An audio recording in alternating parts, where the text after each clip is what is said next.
दोस्तों पिछली क्लास में हम लोगों ने भारत को 5 प्राकृतिक भागों में बांटा था, जिनमें से पहला था उत्तर का पर्वतीय क्षेत्र। तो उत्तर का पर्वतीय क्षेत्र को हमने पिछली वीडियो में बहुत अच्छे से ढंग से एक-एक तथ्यों के बारे में डिफाइन कर दिया था। लेकिन दोस्तों उत्तर का पर्वतीय क्षेत्र का अध्ययन तब तक पूर्ण नहीं माना जाता है जब तक आप प्रसिद्ध भूगर्भ शास्त्री सिडनी बुरार्ड के सिद्धांतों को नहीं समझते हैं। दरअसल में सिडनी बुरार्ड ने हिमालयी क्षेत्र का अध्ययन किया और उन्होंने अपने इस अध्ययन के दौरान हिमालय के क्षेत्र को 4 भागों में नदी घाटियों के आधार पर विभाजित किया और यहाँ से विभाजन से बहुत सारे क्वेश्चन पूछे जाते हैं। तो कैसे क्वेश्चन पूछे जाते हैं इसको हम डिफाइन करेंगे और चित्र में सबसे पहले आप समझेंगे कि कौन सा चित्र कहाँ पर है। तो जो हमारे पीछे ये चित्र बना हुआ है, इस क्षेत्र में लद्दाख है, यहाँ पर जम्मू कश्मीर है, यहाँ पर हिमाचल प्रदेश है, इस क्षेत्र में उत्तराखंड है और ये नेपाल वाला क्षेत्र है और ये सिक्किम है और इस क्षेत्र में असम और अरुणाचल प्रदेश है। और इन्हीं क्षेत्रों में हिमालय की पर्वत श्रेणियाँ क्या हैं, फैली हुई हैं।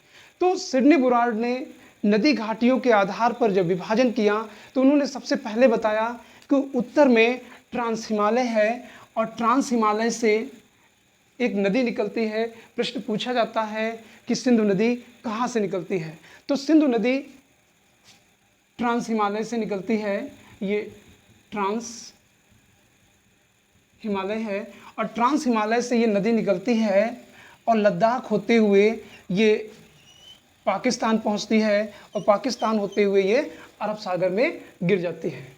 कौन सी नदी है? ये सिंधु नदी है।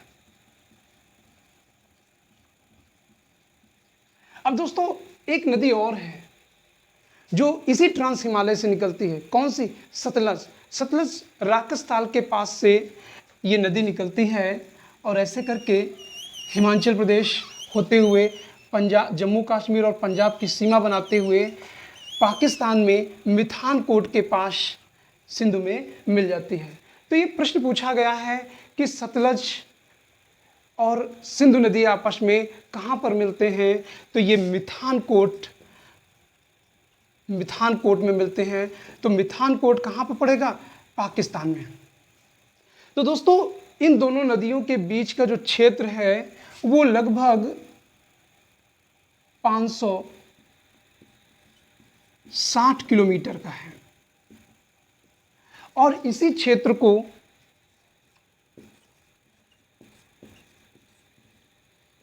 कश्मीर हिमालय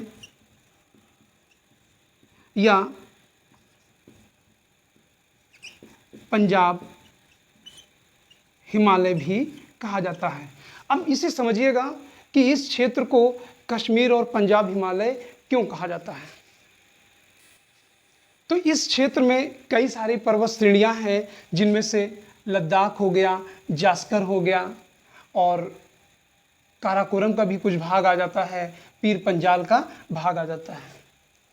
उसके बाद दूसरा क्षेत्र नदी घाटी के आधार पर विभाजन किया और ये नदी है काली नदी। कौन सी नदी है? काली नदी। और काली नदी ये क्षेत्र आपका नेपाल पड़ जाएगा। काली नदी उत्तराखंड और नेपाल के बीच में सीमा बनाती है। प्रश्न पूछा जाता है कि उत्तराखंड और नेपाल के बीच में कौन सी नदी सीमा बनाती है। तो काली नदी या इसी को शारदा नदी के नाम से भी जाना जाता है। तो यही इसी काली नदी के पास में यानी शारदा नदी में एक बनबसा स्थल है और वहीं बनबसा से एक नहर निकाली गई है जिससे नहर का नाम है शारदा नहर। तो ये शारदा नहर आगे आ जाएगा। तो दोस्तों काली नदी और सतलज के बीच इस क्षेत्र को कुमायूं हिमालय कहा जाता है। क्या कहा जाता है? कुमायूं हिमालय। तो कुमायूं हिमालय में कई सारी नदियां निकलती हैं जिनमें से गंगा नदी है और यमुना नदी जो सबसे बड़ी नदियों में से है। कौन कौन सी नदी हैं? गंगा नदी और यमुना नदी।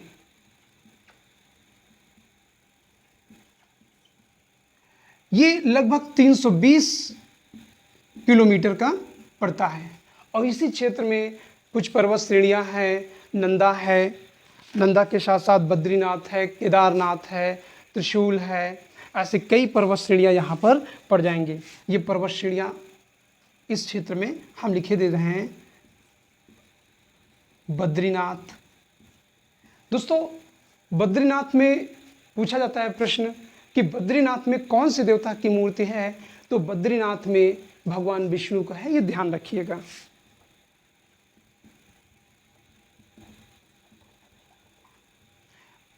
और केदारनाथ भी यहीं पर है।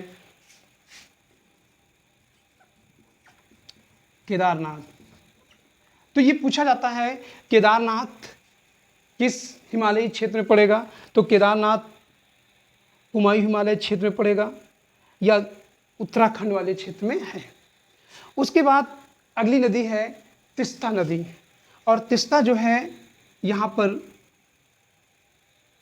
सिक्किम में है। सिक्किम में एक पहाड़ी है जिसका नाम है कंचन जुंगा या जंगा। तो प्रश्न पूछा जाता है कंचनजंगा कहाँ पर है, तो दोस्तों कंचनजंगा भारत और नेपाल में स्थित है, क्योंकि ये कुछ पार्ट इसका कहाँ पर चला जाता है, नेपाल में। तो दोनों के मध्य आप कह सकते हैं गिरिपाद है, तो यहीं से एक नदी निकलती है और इस नदी का नाम है तीस्ता। कौन सी नदी है? तीस्ता। तो काली नदी से तीस्ता के मध्य ये क्षेत्र नेपाल हिमालय कहलाता है। प्रश्न पूछा जाता है कि नेपाल हिमालय की क्षेत्र की लंबाई कितनी है, तो नेपाल हिमालय की क्षेत्र की लंबाई लगभग 800 किलोमीटर पड़ेगी। तो नेपाल हिमालय आप ये भी कह सकते हैं भारत, नेपाल और भारत क्षेत्र में स्थित है। और दुनिया की सबसे ऊंची चोटी माउंट एवरेस्ट कहाँ पर स्थित है? यही नेपाल में। और माउंट एवरेस्ट किसका भाग है? तो माउंट एवरेस्ट हिमाद्री पर्वत का भाग है।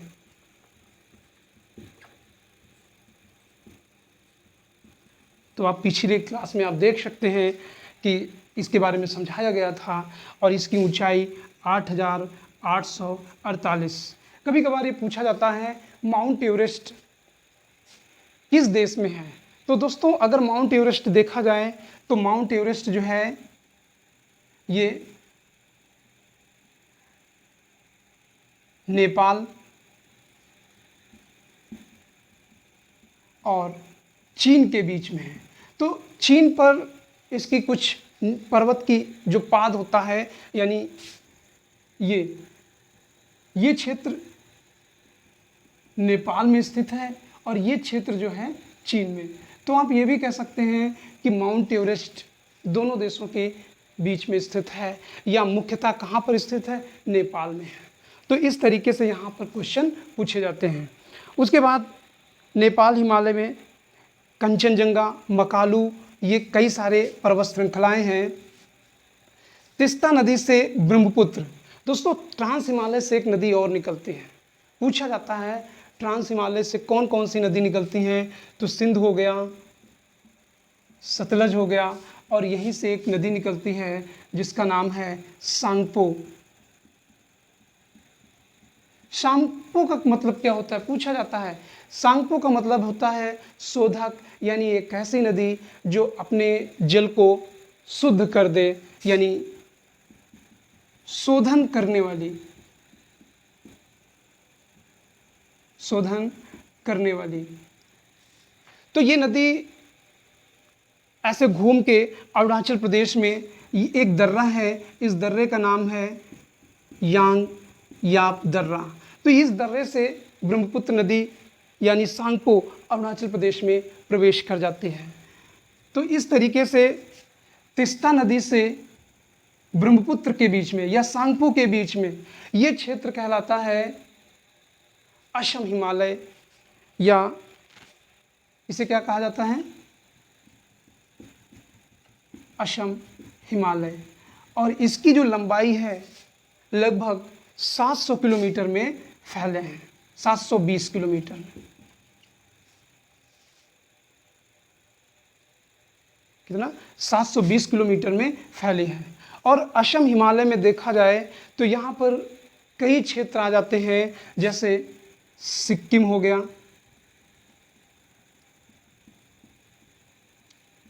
सिक्किम हो गया, और कुछ क्षेत्र वेस्ट बंगाल अब यानी पश्चिम बंगाल का भी आ जाता है, असम का आ जाता है,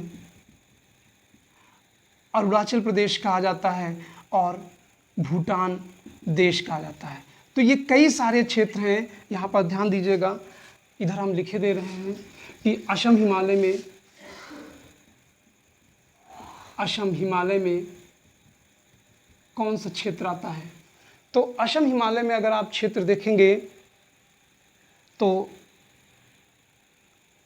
सिक्किम हो गया,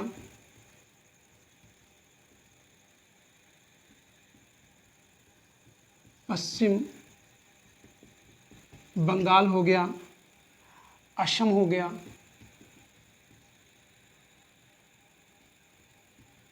अरुणाचल प्रदेश हो गया, और भूटान हो गया। तो इस तरीके से कई क्षेत्र असम हिमालय के अंतर्गत आ जाते हैं। तो यहाँ पर जो विभाजन है पूछा जाता है, और ऐसे बहुत सारे क्वेश्चन आपके यहाँ पर क्लियर हो जाते हैं। अर्थात ये जितने नाम आपको बोर्ड में दिख रहे हैं वो सारे के सारे आपके क्वेश्चन बनते हैं। उसके बाद हम